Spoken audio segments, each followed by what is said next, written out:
Buenas noches, ¿cómo están? Bienvenidos a Escena del Crimen y esta segunda parte de La Chiperita.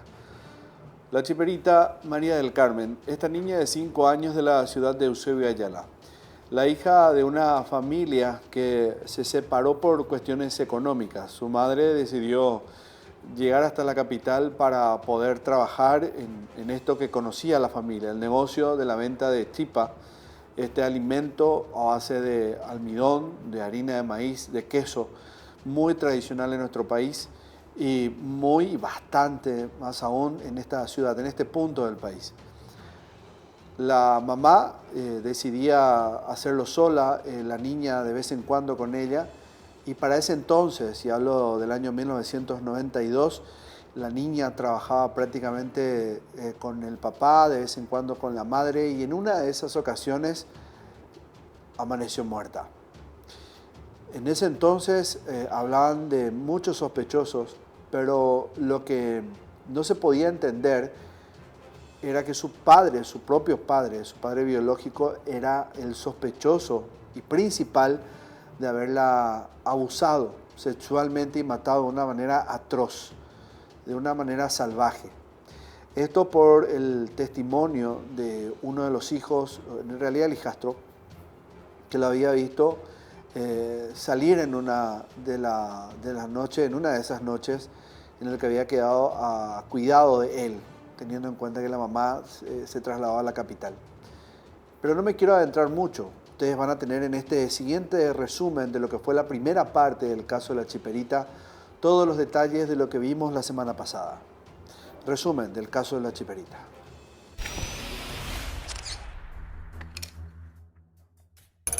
Resumen del programa anterior.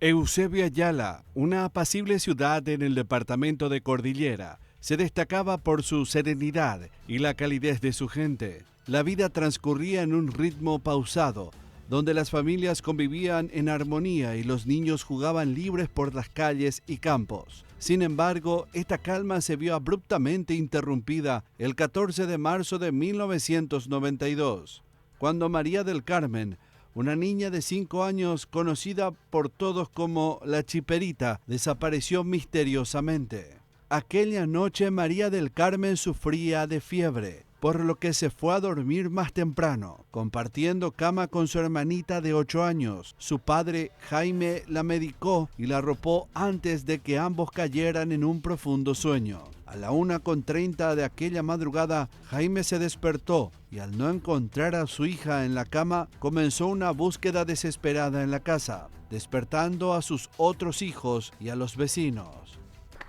Su mamá le dejó, se fue a trabajar seguramente para buscar algo, o sea que para solventar a sus hijos, pero sus hijos se quedaron todos acá, como 4 por ahí 3 días.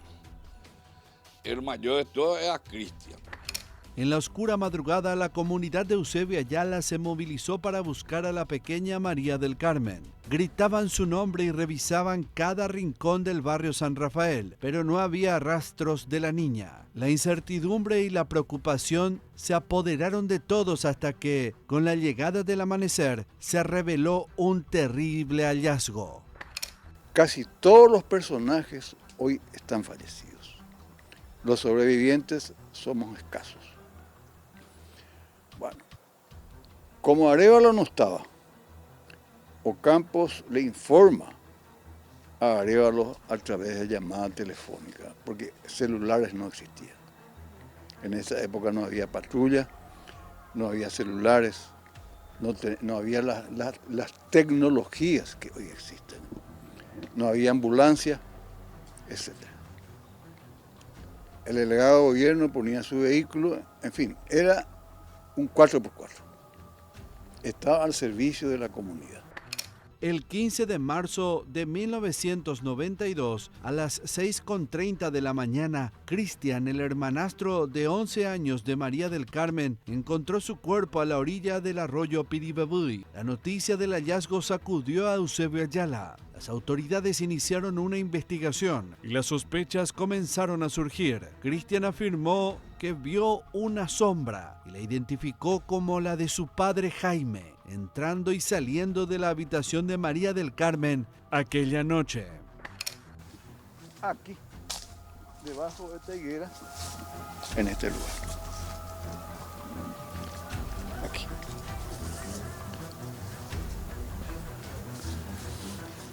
Era desgarrador. Una escena dantesca, tremenda, que no quiero recordar, porque tuve muchos problemas. Estaba llena de moscas, hormigas, todas mordidas, desnudas. Su bombachita tirada ahí lleno de sangre, violada por la parte de delante y por la parte trasera. Su intestino prácticamente salía afuera. Tremendo. Porque yo me acuerdo que vine acá, yo soy el testigo que he visto directamente a la criatura cómo estaba. Ahí había una lagunita y ahí se le tiraba la boca hacia arriba. Tenía una mordedura, pero mordedura de grande, digamos, en la parte del pubi, puede ser. Bueno, en el brazo, no me acuerdo más del brazo izquierdo, porque tenía mordedura. A pesar de esto, gran parte de la comunidad salió en defensa de Jaime, incluyendo a Margarita, la madre de la niña, quien regresó a la ciudad para apoyar a su pareja. Para los vecinos, la idea de que Jaime fuera el responsable era impensable, y muchos creían que Cristian había sido presionado para dar esa versión. Invadieron la delegación de gobierno pidiendo justicia, que se aclare, que se le largue a Quiñones, que no es Quiñones es inocente. Siendo Jaime el principal sospechoso de todo esto, habría que escuchar su versión de todo esto. Él era defendido, como se dice en esa frase tan común y gastada, a capa y espada por la sociedad en ese momento. O sea, toda la comunidad decía, no puede ser de que este padre que quería tanto a sus hijos sea el autor de este crimen tan devastador para la comunidad. Sin embargo, las sospechas de los investigadores apuntaban a él con mucho énfasis y más todavía de aquella actitud que habíamos repasado en el capítulo anterior, esa tan sospechosa que ordenó a unas vecinas limpiar el cuerpo, como queriendo deshacerse de algunas evidencias que pudieran quedar. Pero bueno, escuchemos su versión. Capítulo 2 de esta segunda parte, la versión de Jaime, el papá.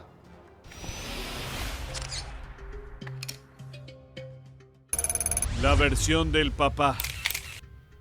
Jaime Ramón Quiñones apareció desde un principio como sospechoso, pero mantenía su versión de que la niña estaba enferma la noche del sábado, previo a su muerte, y desapareció durante la madrugada mientras él dormía. La 1:30 se la apagó. La se vaya a no apaga. Hay fiebre y no hay fiebre curia jaucaso la ponja misma. Vea hoy. Apaga se ve 1:30 allá anda topa ve mala seraje. Apaga pe ya wala oña no hace momba pues anda topa ve mala seraje. Ayuda kala ni hermano kuya kotube miro wa pu awa si sabe ande pesa ya pues pu awa la ni hermano kuya kotube. Entonces ayuda esa vez anda topa y mamo a Mumbai con a Mumbai hay que tu amaisa a Mumbai sambe uso kala ya es caso que como y esquina veces ama con esquina veja pues lo corre. El delegado de gobierno Ángel Almada Galeano llegó hasta una farmacia donde supuestamente Jaime había llevado a su hija para recibir atención médica. Nunca llegó a la farmacia. Se le preguntó a Jaime Quiñones y él dijo que llevó a una farmacia que está a 2 cuadras de este lugar, San Jorge se llama. El señor era medio doctor, también le daba receta a todo. Esa era la farmacia más prestigiada en la ciudad, o sea, ya en aquella época. a 2 cuadras de acá. Y las investigaciones se fueron ahí en esa casa a preguntar, me acuerdo que el apellido, sí me acuerdo bien, el apellido Benítez, un oficial primero. Y se fue a hacer preguntas en esa farmacia. Y en esa farmacia le dijo el doctor, no vino acá. Ahí empezó el problema. Y, Coincidía su versión. no. O sea que ya ahí ya Jaime ya mentía ya. La versión de Jaime no cerraba para los investigadores, pero las pesquisas continuaron de acuerdo con su declaración. Él se indicó como posibles autores a 2 hombres residentes en el mismo barrio.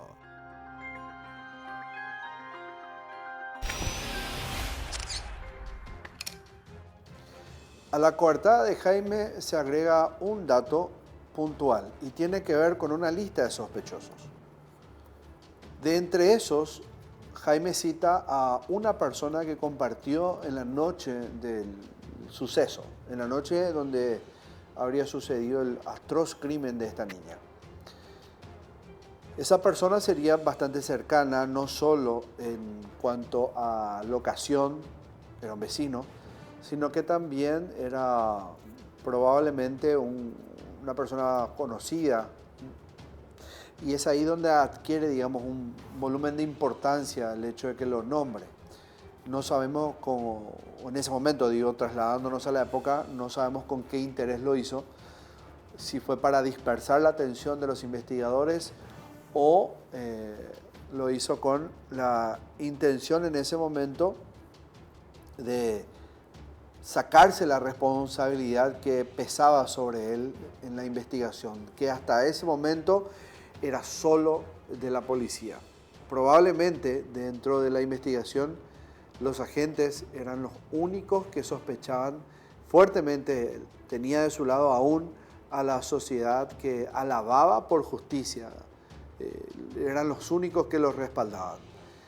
Capítulo 3 de esta historia, 3 sospechosos.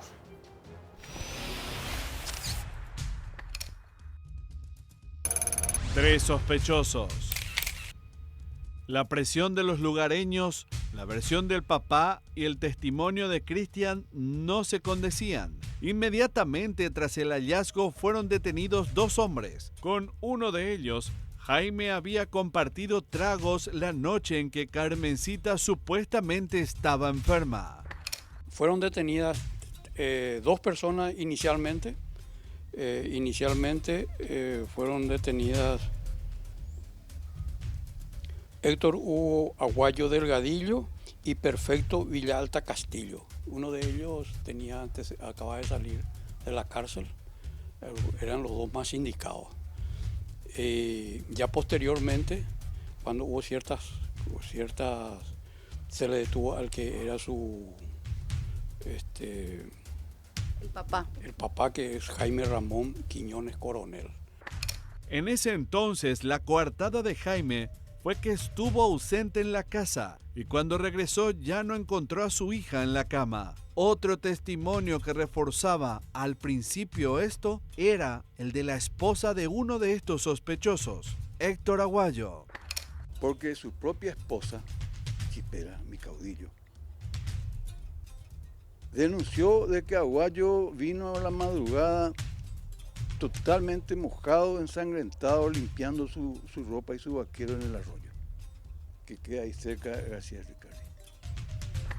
Pero luego de confirmarse la coartada de los 2 vecinos, Héctor Aguayo Delgadillo y Perfecto Villalba Castillo, finalmente fueron descartados como sospechosos y se detuvo a un tercer posible implicado, aunque este también más tarde sería deslindado del caso. El señor Mármol fue citado por Quiñones. Él fue citado. Fue citado por Quiñones en su declaración indagatoria.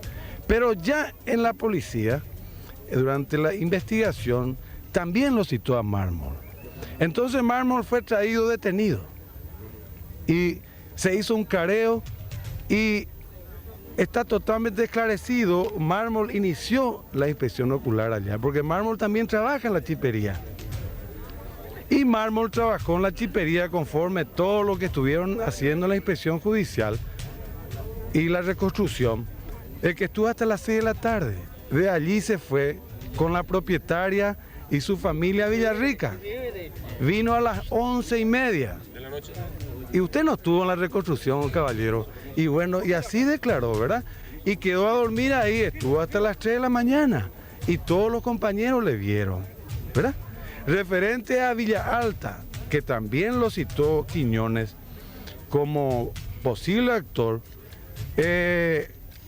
vayan y véanle la dentadura de Villa Alta. No tiene dentadura. Mármol tiene dentadura.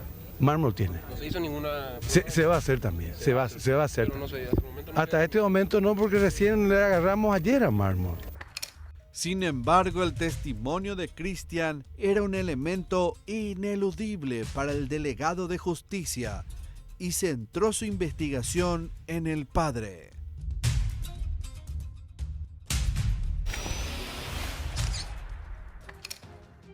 Vamos a hacer la primera pausa en Escena del Crimen. Hasta aquí estamos recordando lo que fue el primer capítulo del caso de la Chiperita, sabiendo que la niña, María del Carmen, de 5 años, fue encontrada muerta a la vera de un arroyo, al costado de un arroyo.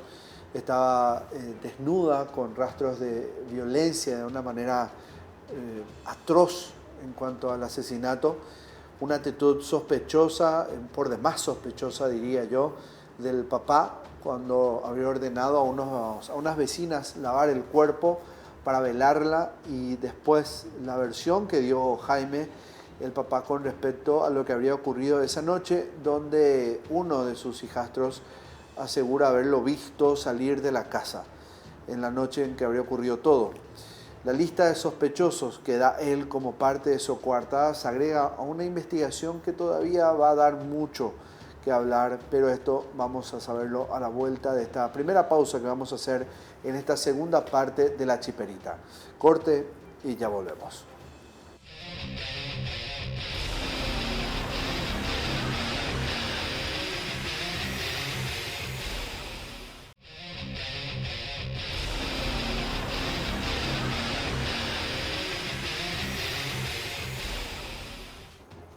Retomamos la segunda parte del caso de la Chiperita. María del Carmen, una niña de 5 años que en el año 1992 fue encontrada muerta al costado de un arroyo en la ciudad de Eusebio Ayala. Esta niña era hija de un matrimonio que se dedicaba a la venta de chipas, una labor, un oficio bastante común en esta ciudad, una cuna, digamos, de la chipa. Era muy común trabajar de esto, y prácticamente, como toda comunidad, se dedicaba también a salir a vender este producto, no solo en la ciudad, sino que también en las afueras. La mamá salió en esa ocasión, en esa época, a hacer esas ventas a la capital, a Asunción. El padre se quedó al cuidado de esta niña y también de otros hijos, en este caso un hijastro que tenía con la mujer, y en una de esas noches aparentemente alguien se habría quedado con esta niña, la sacó contra su voluntad y la llevó, abusó de ella de una manera muy violenta y le quitó la vida.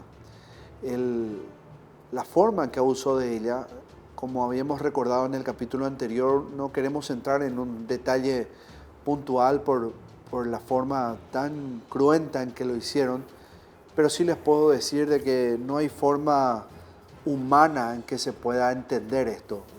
No puedo imaginar siquiera, ni siquiera desde el punto de vista sociológico, hacer una comprensión, porque lo habrían hecho de una forma bestial. Sí puedo decirles que habría dejado rastros en el cuerpo de esta niña que iba a ser fundamental luego para la investigación. En medio de todo esto, habían sospechosos y una sociedad que defendía y mucho a Jaime, el padre de esta niña. ¿Y por qué el padre estaba en medio de los sospechosos? Porque el hijastro había observado una sombra, una silueta, esa noche en que la niña desapareció, y él decía: este es Jaime, le decía a los agentes policiales cuando fueron a tomar la declaración a los integrantes de esa casa. Entonces él estaba siendo defendido por la sociedad. Él decía que eran otras personas, entre ellas un vecino que estuvo con él tomando esa noche. Entonces no quedaba que el trabajo forense para poder dilucidar esa cuestión ahí de dudas, ese crucigrama, por decirlo así, de acertijos que tenía la investigación. Entonces había algo que era infalible en todo esto. Y ustedes recuerdan que en el capítulo anterior yo les dije, préstenle atención a este rastro que tenía el cuerpo de la niña y era una mordida. En este capítulo, en el 4, la investigación, la mordida juega un papel fundamental, porque los forenses que toman participación y protagonismo en este capítulo van a jugar ese papel importante y protagónico, porque ellos van a elaborar prótesis que ensayan y ponen en práctica con esa mordida que tuvo el cuerpo y comienzan a hacer comparaciones. Y solo una de esas mordidas tomadas de los sospechosos hizo juego, por decirlo así, por ponerlo más fácil, y ahí cae el sospechoso, el autor de ese horrendo crimen. Capítulo 4, la investigación.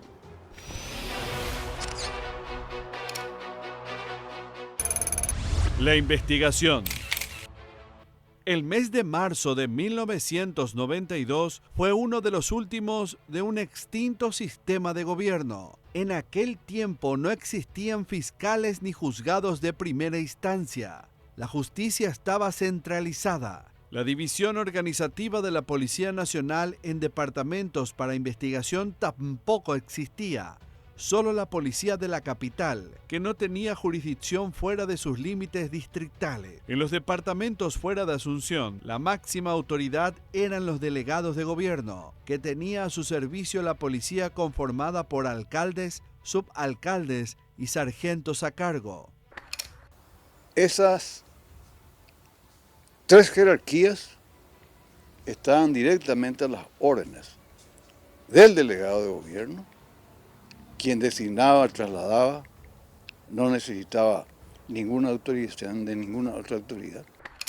En consecuencia, las investigaciones de los actos ilícitos y crímenes estaban a cargo de la policía departamental bajo el mando del delegado de gobierno. En este caso, el abogado Ángel Almada Galeano. Él tuvo que recurrir a personas cercanas para realizar una exhaustiva investigación que involucró un estudio odontológico.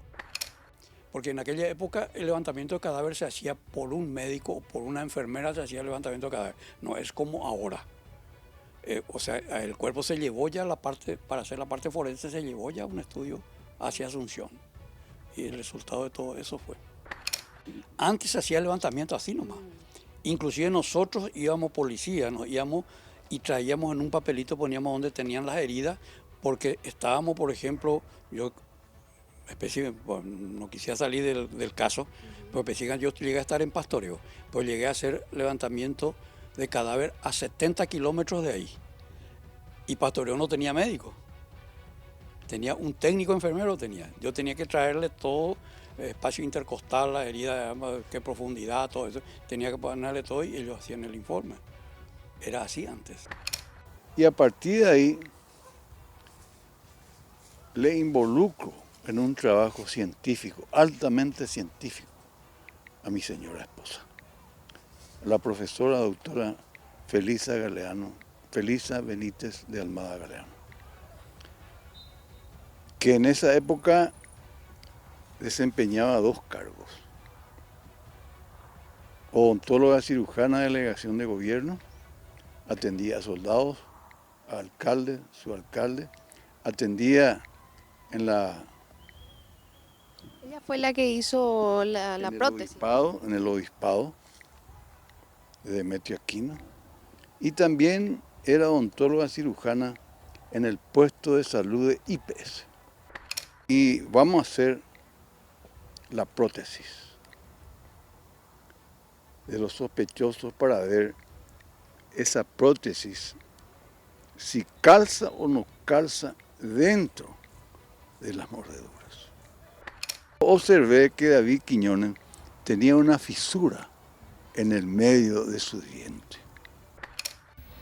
Estoy haciendo tomas fotográficas referentes a la disposición de la dentadura del padre, que tiene una rendija muy pronunciada, y las mordeduras que aparece cerca de la vulva de la nena evidencian que existen esa rendija. Los 3 sospechosos, de hecho, tenían fisuras en la parte delantera de los dientes, pero solo uno de ellos era el que finalmente iba a coincidir con las heridas que quedaron en el cuerpo de Carmencita.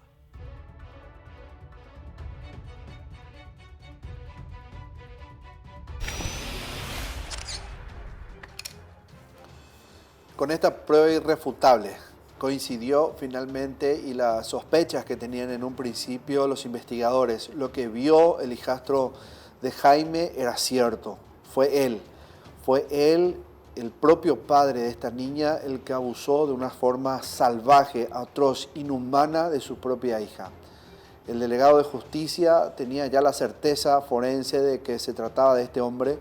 Entonces, ya con esa confirmación, ordenó su detención al comisario de aquel entonces. Con esta orden judicial, en pleno velorio de la niña, se procedió a la detención de Jaime.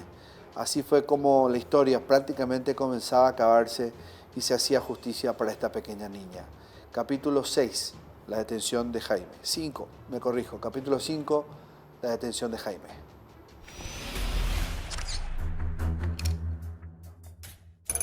La detención de Jaime. La humilde vivienda de la familia Quiñones se convirtió en el lúgubre escenario de un velorio donde nadie comprendía las razones de tan cruel final para una inocente niña. El pequeño cuerpo reposaba en un cajón, mientras su madre, de regreso a la ciudad con llanto, se despedía de esta niña. Del otro lado, frente a Margarita, Jaime también ofrecía sus lamentos al cuerpo. El mismo día en que la Policía Nacional fue a buscarlo para ponerlo en detención preventiva como sospechoso de aquel atroz crimen, Jaime Ramón Quiñones era señalado como sospechoso por su hijastro, Cristian, fruto de una pareja anterior de su concubina, medio hermano de María del Carmen y testigo principal con el que contaba el delegado de gobierno Ángel Almada Galeano. Ya en el velatorio nos constituimos la parte científica y probamos de los tres tenían fisuras. Villalta, que acababa de salir de la cárcel, por eso era un sospechoso. Héctor Aguayo, los 3 tenían fisuras. Y justo calzaba perfectamente bien esa prótesis en la mordedura de Carmencita, la prótesis de su padre. Termina el velatorio, le comunico al juez de paz y le pido orden de detención. Terminada la ceremonia del entierro, la orden de detención. En el mismo día del sepelio de Carmencita, Jaime fue detenido y con la captura de Quiñones, nuevamente el pueblo se levantó en una manifestación. Tengo entendido que ustedes tienen el video. Enfrento y les hago saber cuál es la prueba fundamental. Y muestro la prótesis. Consiste en las mordeduras que fue detectada en el cuerpo de la menor María del Carmen Quiñones. Esas mordeduras se hallaban uno en el muslo, otro en el inicio de la vulvita, otro en la región pulviana y finalmente en el mentón. Ante los primeros análisis, hemos hecho tomas fotográficas en blanco y negro y el negativo será presentado también al juzgado. Claramente pueden detectar lo que estoy diciendo. Esta prótesis, esta imposición o impresión de la anatomía dentaria, los odontólogos, acompañados del forense local, revisaron nuevamente el cuerpo de la niña y en el cuerpo de la niña verificaron la anatomía dentaria para establecer su identidad o apariencia.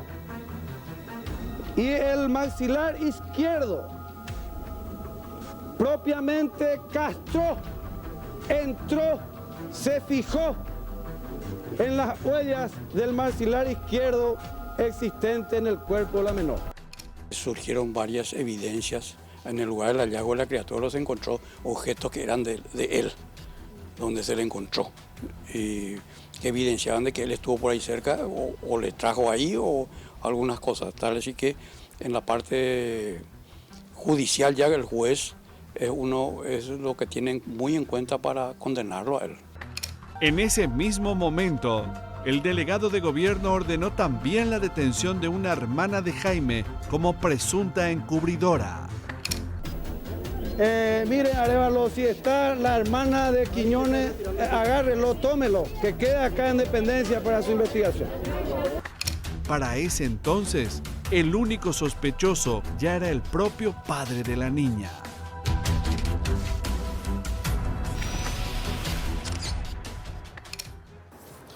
Ahora sí, el capítulo 6. Con Jaime detenido, habría que hacer una inspección médica a este hombre para también ir corroborando algunas teorías que se tenía con respecto a dónde habría sido la escena del crimen. Fue la casa, fue el lugar donde encontraron a la pequeña María del Carmen. Pues confirmaron lo segundo. Al inspeccionar el cuerpo de este hombre, pues habían encontrado algunos rastros que les hicieron presumir que esto habría ocurrido en un descampado, en una zona poblada de vegetación. Capítulo 6. Los exámenes.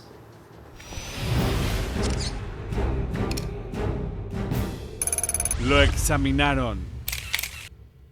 La elaboración de la prótesis fue uno de los elementos principales con los que contaba la delegación de gobierno para acusar a Jaime. Pero el exhaustivo trabajo forense continuó con una inspección minuciosa al cuerpo del padre. Ese trabajo reveló un nuevo hallazgo, rastros que coincidían con ciertas características de un autor de abuso sexual en niños. En este momento, el padre de la menor está siendo examinado en su órgano genital. Y estoy acumulando evidencias fotográficas y fílmicas también referente a ciertas rajaduras que tiene evidenciado cerca del testículo. Y en el pene también el médico me está informando de que es azulado y un poco agrandado. Todo esto vamos a poner a disposición de la justicia, de modo que seguramente mientras no tengamos la confesión de este señor, la pericia va a estar estableciendo la evidencia. Además de todas estas evidencias, otra situación confirmó que, aparentemente, María del Carmen, la chiperita, no había sido la única víctima de abuso sexual en la familia, aunque fue la que se llevó la peor parte. Un estudio forense realizado a su hermanita de 8 años confirmó que ésta también tenía rastros de haber sido víctima de abuso sexual. Se ha constatado que esta menor de 8 años ya ha sido deflorada con una antigüedad de cierto tiempo.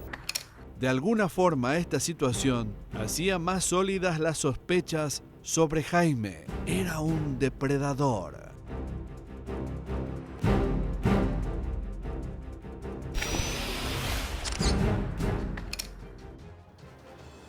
Jaime finalmente estaba detenido y ahora faltaba lo que era el proceso legal de todo esto. La justicia tenía que comenzar a hacer su proceso. tenía que ir con todas las de la ley para procesar a un hombre que había cometido un crimen atroz. ¿Qué iba a ocurrir con él? Realmente se iba a hacer justicia. Aquí comenzaría otra historia, mejor dicho, que se tornaría un tanto más complicada de lo que ustedes se imaginan. Capítulo 7. Condenado prófugo.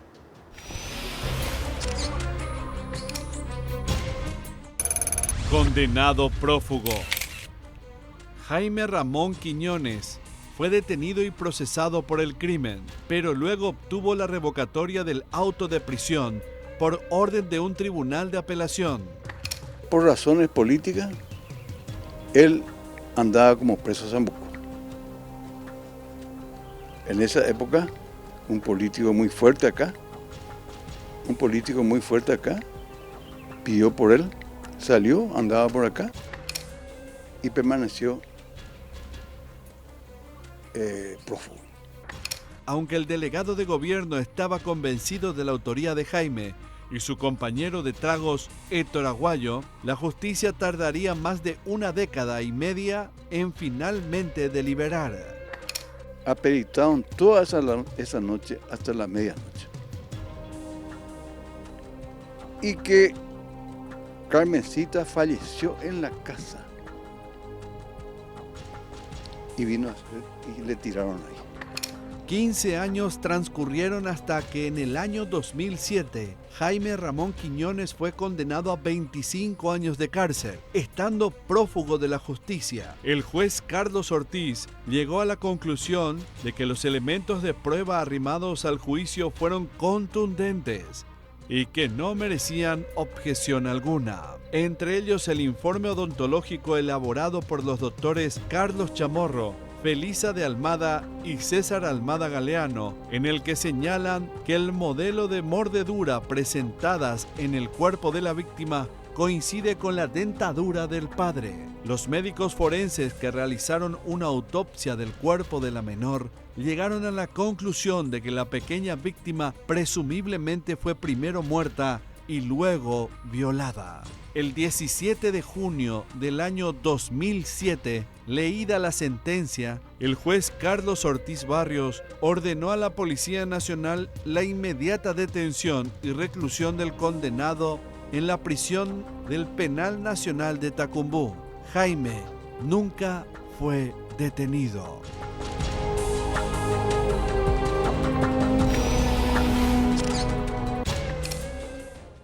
Bueno, si ustedes imaginaban que esta historia iba a terminar de una manera donde podríamos decir finalmente se hizo justicia, definitivamente no sería de estas.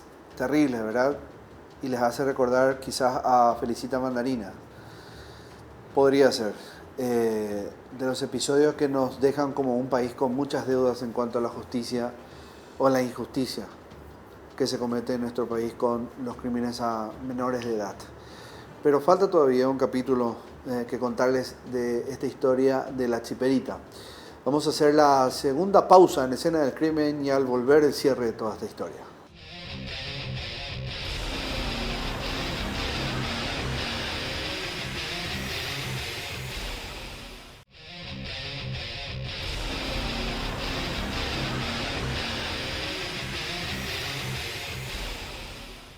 Y cerramos esta segunda parte del caso La Chiperita. María del Carmen, esta niña de la ciudad de Eusebio Ayala, la pequeña vendedora de chipas, que encontró la muerte de manos de su propio padre, siendo abusada brutalmente. Esto que van a ver a continuación es lo que queda de ella, de su recuerdo, en la ciudad de Eusebio Ayala. Un nicho donde la gente la sigue recordando, donde aseguran que obra milagros, donde sigue depositando sus recuerdos, sus memorias. El nicho que queda en lo poco que hay, digamos, de María del Carmen, ya que justicia no se encuentra, ya que Jaime sigue desaparecido.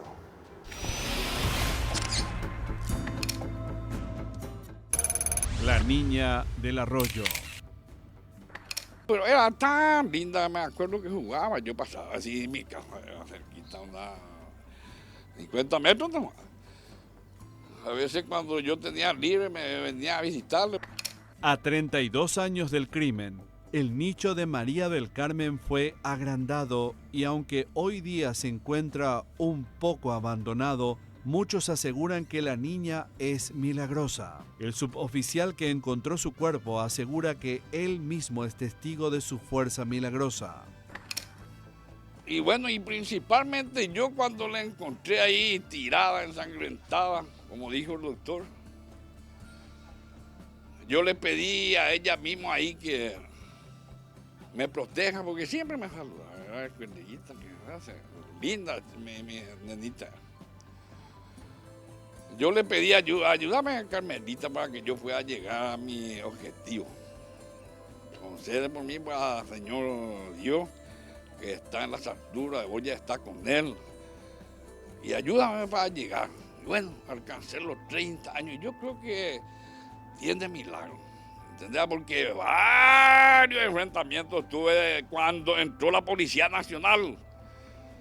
Porque en la época de la delegación de gobierno no había tiroteos ni nada. Porque la gente tenía miedo de la policía. Ahora a nadie no quiere más respetar ni su policía. Por eso nomás hay muchos delincuentes.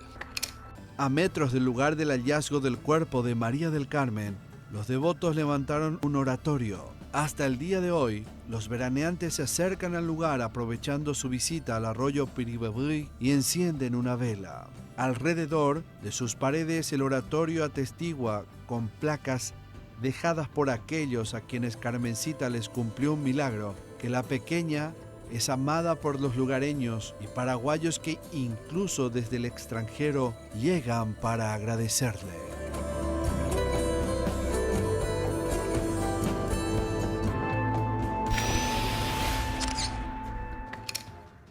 María del Carmen, 5 años, una niña que fue obligada a trabajar, muchos dirán eran otras épocas, igual no podemos evitar pensar que todo niño tiene un derecho fundamental, que es el de vivir su infancia con la única obligación de ir a la escuela, jugar, ser feliz. Y ese no era el caso de María del Carmen, como otros tantos niños en nuestro país. Era 1992 y la Constitución Nacional ya regía con esos derechos para los niños. De hecho, que igual con la anterior Constitución estaba lo mismo. Lo peor de todo es que María del Carmen iba a ser parte de una terrible estadística, que era el de una niña asesinada de manera brutal, violada, abusada sexualmente por un salvaje, y ese era su propio padre, su padre biológico, un hombre que realmente no sé cómo describirlo, porque busco en la cabeza alguna descripción sobre la sociopatía, porque tampoco fue evaluado por un psiquiatra, nunca pudo ser porque se escapó.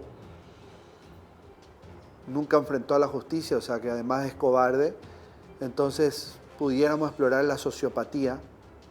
Estaba alcoholizado a ese momento y no encontró otra forma que con una inocente vida, la manera de descargar su frustración de un hombre que quizás no tenía el alcance económico, no tenía el futuro que esperaba, entonces se desquitó con su hija de una manera brutal. La madre de esa niña, y ustedes dirán, ¿y dónde estaba? Y estaba buscando también un futuro, vendiendo chipas, que era la única manera que conocían muchos de esa ciudad para llevar pan a la mesa, era vendiendo alimento. María del Carmen fue, al igual que Felicita Mandarina, la muestra que en nuestro país no existe una justicia que pueda proteger desde todo punto de vista al menor y por sobre todo castigar al autor de los hechos. Porque este hombre encontró una apelación pese a que se hizo un trabajo forense, y fíjense que era el año 1992, y se hizo una prótesis que comprobó mediante una mordida que entre los sospechosos era el que coincidía su mordida con el que encontraron en ese pequeño cuerpo.